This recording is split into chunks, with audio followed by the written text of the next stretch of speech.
The Norman and Florence Brody Family Foundation is dedicated to exploring topics of national and international importance and is proud to support Policy Watch with Doug Besheroff at the University of Maryland.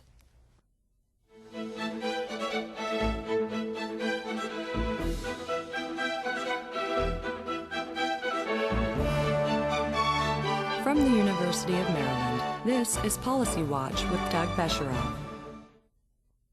From the Kennedy administration's initial concerns about poverty and civil rights, followed by Lyndon Johnson's Great Society, to the seeming backlash from Richard Nixon's silent majority, through welfare reform under Bill Clinton, and now the new emphasis on anti-poverty efforts under Barack Obama, Peter Edelman has been on the front lines of program advocacy and political leadership.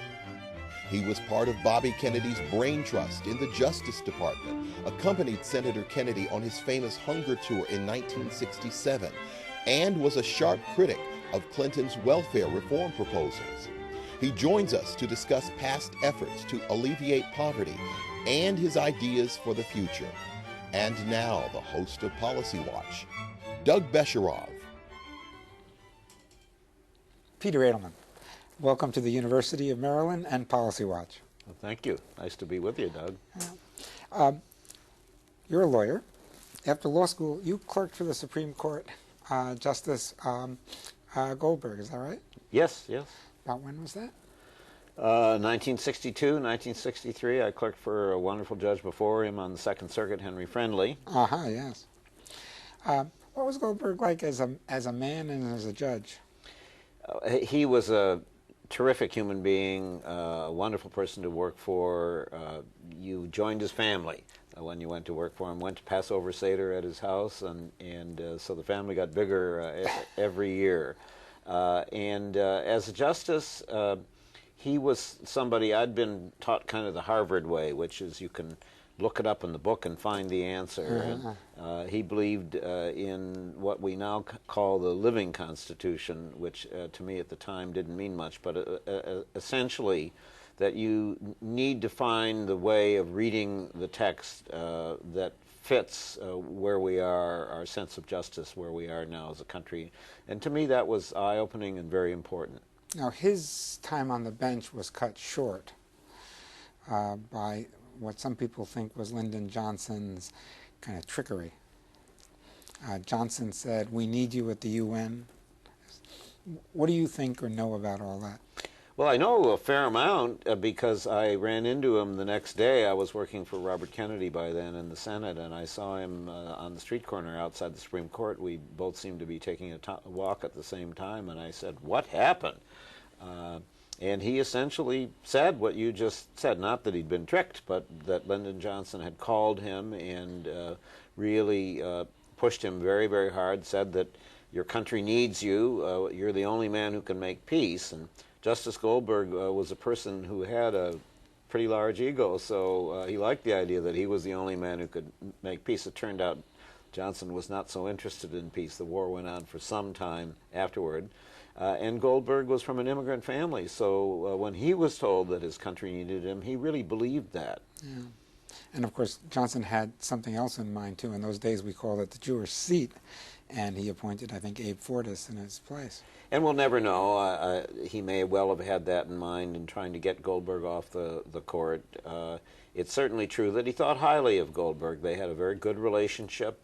Goldberg had, of all the cabinet members that had been in John F. Kennedy's cabinet, he was perhaps the one who reached out most to befriend Lyndon Johnson, and Johnson was grateful for that. Now, you mentioned that you were by then at the Department of Justice, and I would like to spend a moment or two on that. That was Bobby Kennedy's Department of Justice, right? Yes. How did you end up there? Well, it was Arthur Goldberg who said to me, there won't be that many administrations like this one in your lifetime. I was probably... Little did he know. Well, maybe he knew a lot. Little did I know. So it turned out, because I didn't take him very much at his word, except to take his advice that I might spend some time in the Justice Department, and I worked for a wonderful man named John Douglas, who is the son of Senator Paul Douglas and is my friend to this day. And what did you do there?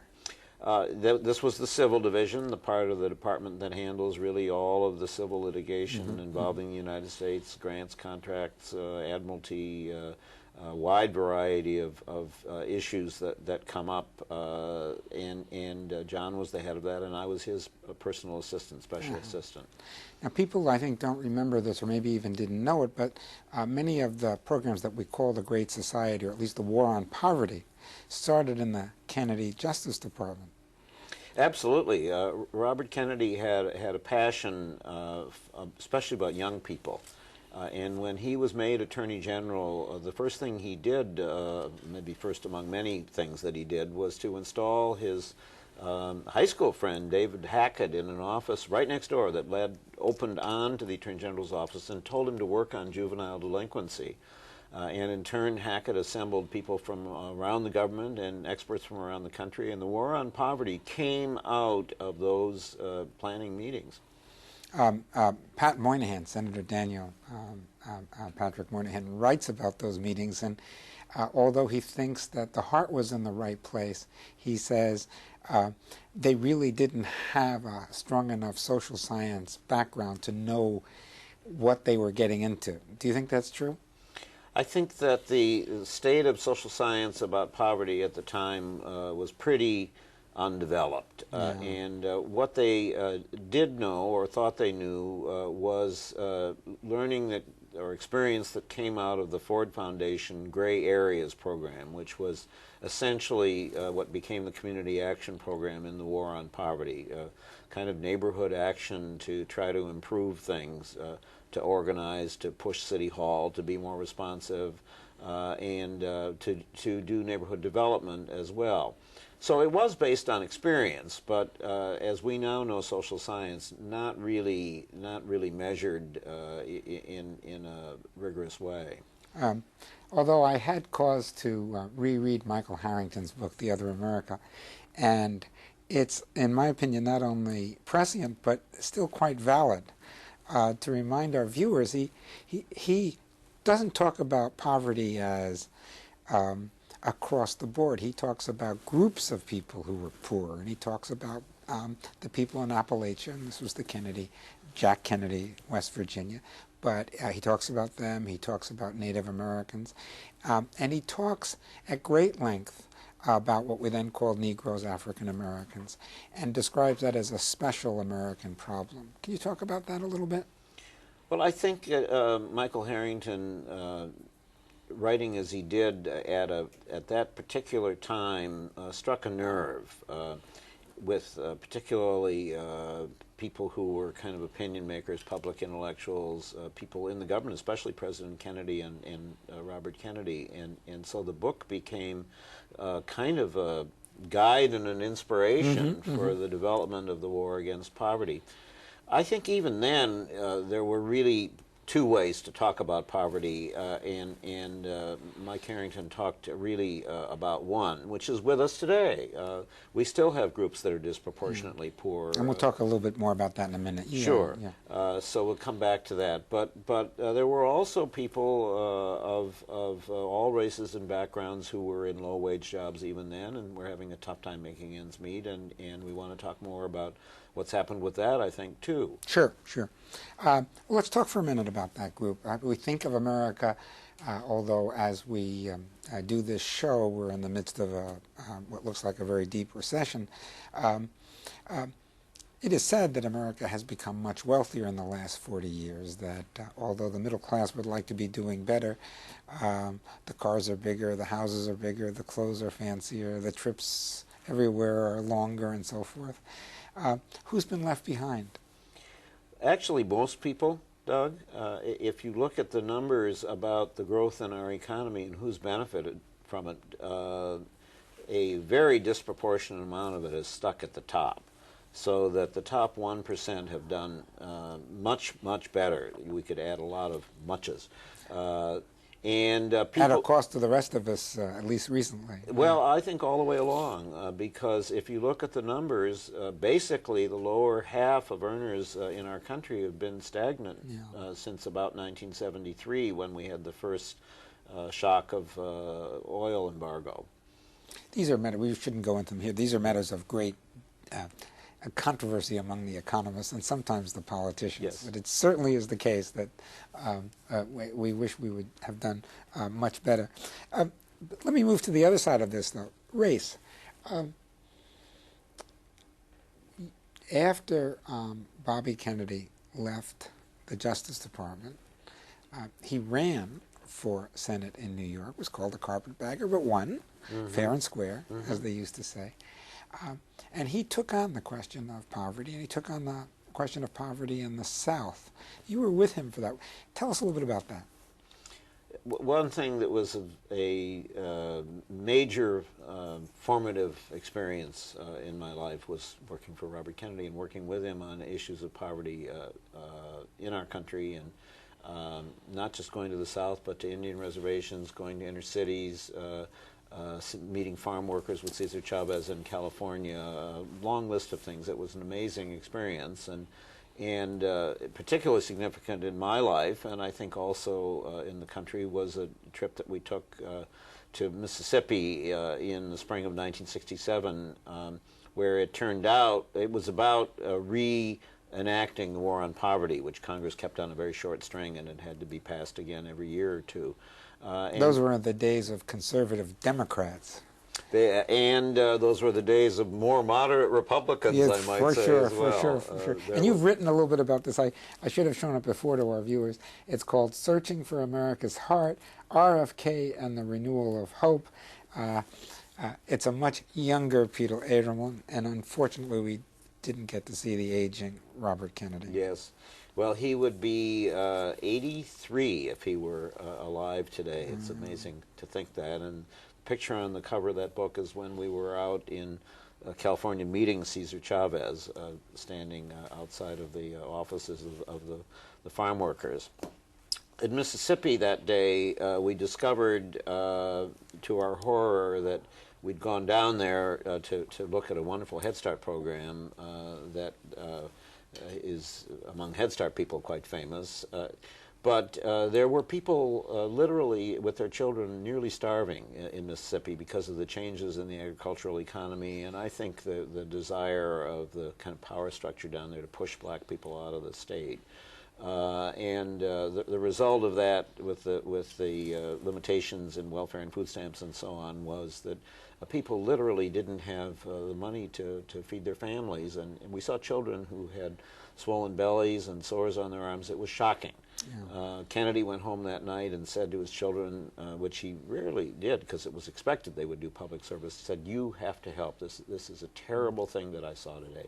And I met my wife on that trip. I was wondering, I sort of worked for her down there, which is why I know a little bit more about this story. And I can tell you and our viewers that the poverty was palpable. I used the word palpable because it was visible, and the discrimination was real. One of my jobs was to physically carry poor black children into the county hospitals, which otherwise wouldn't accept them. I was in welfare offices where I saw when mothers were applying for welfare and they were encouraged to take the bus to Chicago. I was in Clarksdale. Yes. And the line there was Clarksdale to Chicago, and these were well-established routes of migration. And I think you're right, the power structure in the South was trying to push these people out. I was there after the voting rights bill had been passed, and people like Aaron Henry had now become political forces. Yes, and from the governor on down in the state, of course, they could do their arithmetic. They could see there was a black majority in the state, and they were, shall we say, concerned that they might lose power. And so if they could reduce the odds by getting people to leave the state, that was all in their self-interest. And of course, these were the years where we were getting rid of our American apartheid, our American mandatory segregation. We had Brown against Board of Education. We had these historic civil rights laws in 1964 and 65 being the Voting Rights Act. And it's, as we think about where we are today as opposed to then, We have made great progress. We still have a disproportionate poverty among African Americans, but there's a large African American middle class, and we see, of course, an African American president. Yeah, for sure, for sure.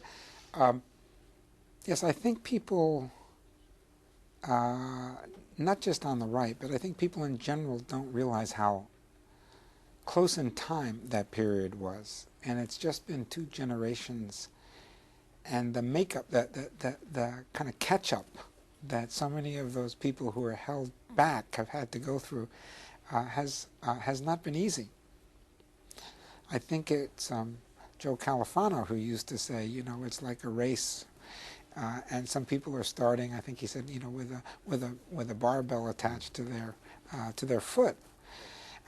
How much of the problems that we see today do you think are an echo of those years of, you called it American apartheid, it's Jim Crow, it's legal discrimination, and of course before that, it was 100 years before that, it was slavery. How much of what we're living through now for African Americans is a legacy of that past? Of course, that's a complicated and in the details a highly disputed question.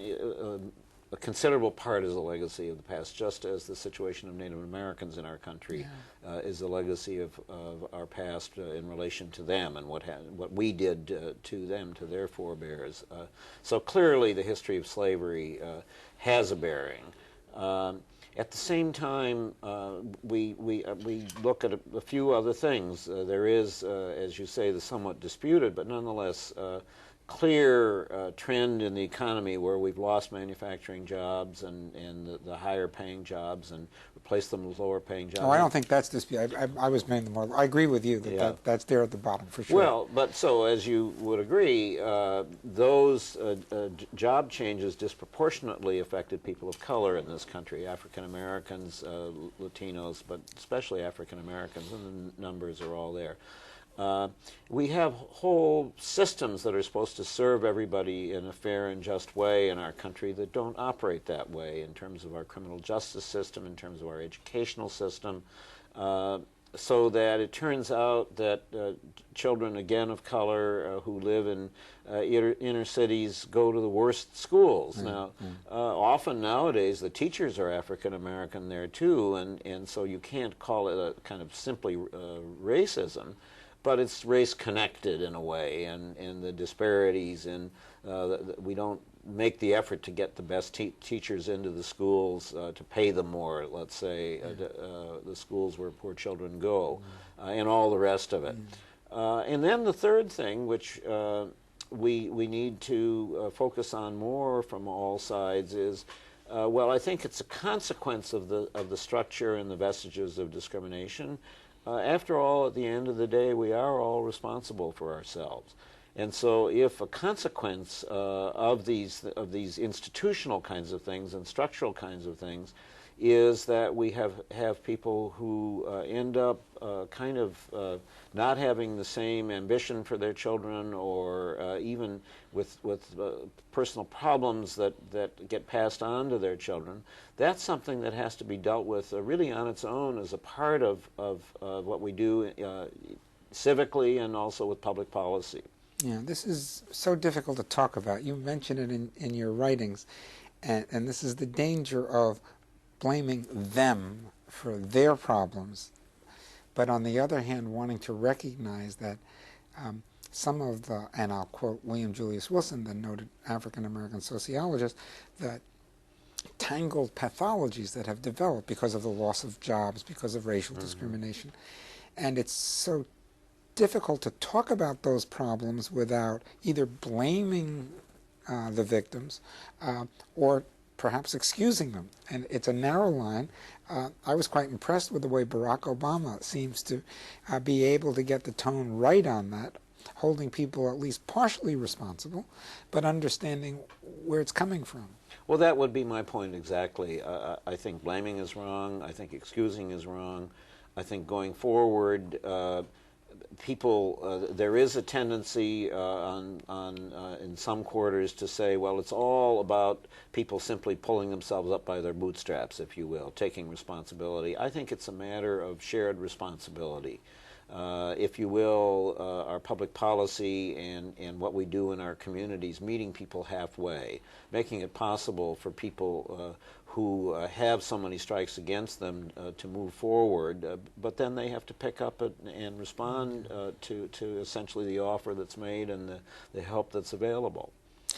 Let's talk about that a little bit. So you sort of joked a little bit about the period between Nixon and Clinton, and of course from an anti-poverty point of view, those were hard times for the advocates and also for poor people, perhaps.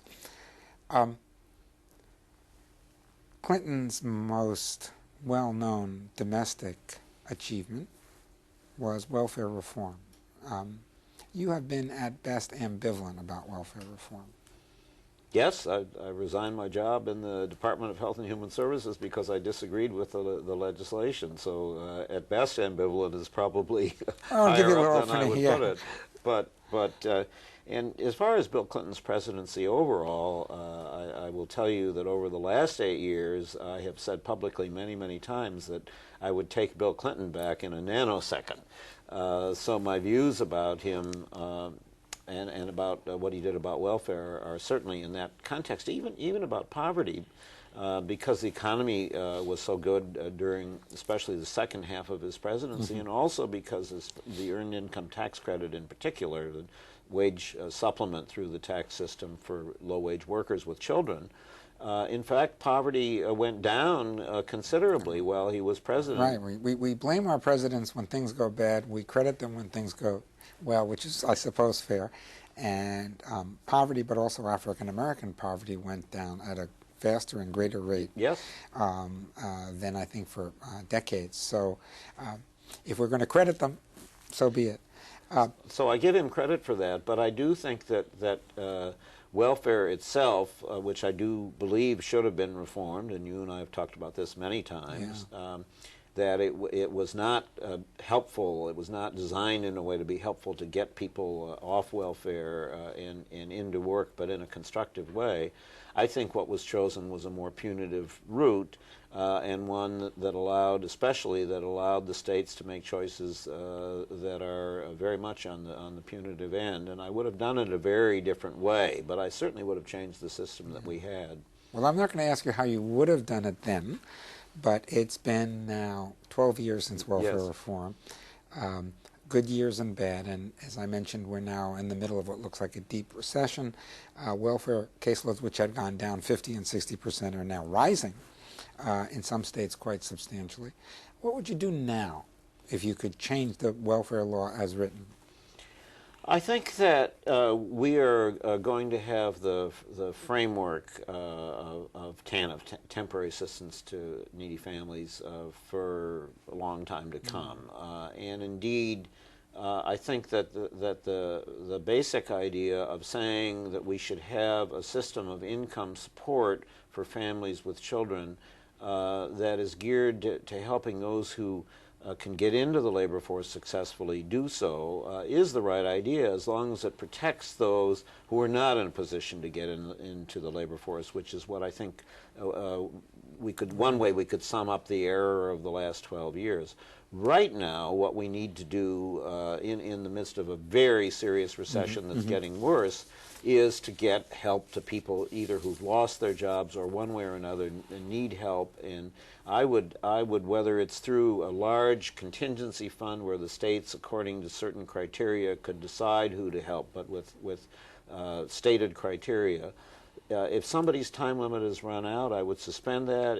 If we have a work requirement when there's no work available, I would suspend that, and I would just have a safety net that works in a countercyclical, anti-recessionary way for people who are in need. And then we can figure out the longer-term changes that we might engage in. Before we close, because I did so much enjoy looking at your book, let me ask you a tougher question. Okay. What would Bobby Kennedy be saying today? Well, the about our world. the short answer to that question is he's not with us.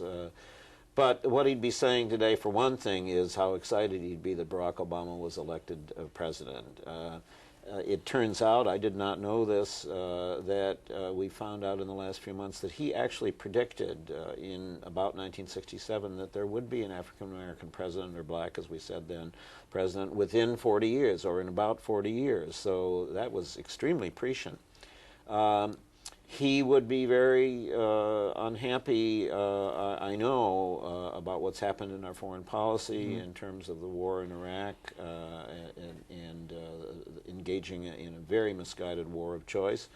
And he would be, in terms of our conversation, he would be deeply disturbed about the extent of poverty that we still have in this country, and about how disproportionately we have poverty among African Americans, Latinos, Native Americans, people who are tend to be discriminated against. That's a very dangerous place to stand, is the intersection between race and poverty. Yes, well, for sure. Well, on that note of warning, I think we have to draw this conversation to a close, but I'd love to have you back to talk about education policy.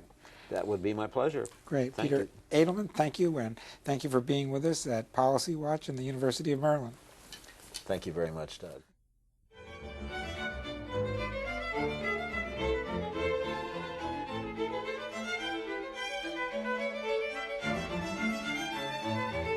This program was produced by the University of Maryland, which is solely responsible for its content. The Norman and Florence Brody Family Foundation is dedicated to exploring topics of national and international importance, and is proud to support Policy Watch with Doug Besheroff at the University of Maryland. We are PBS.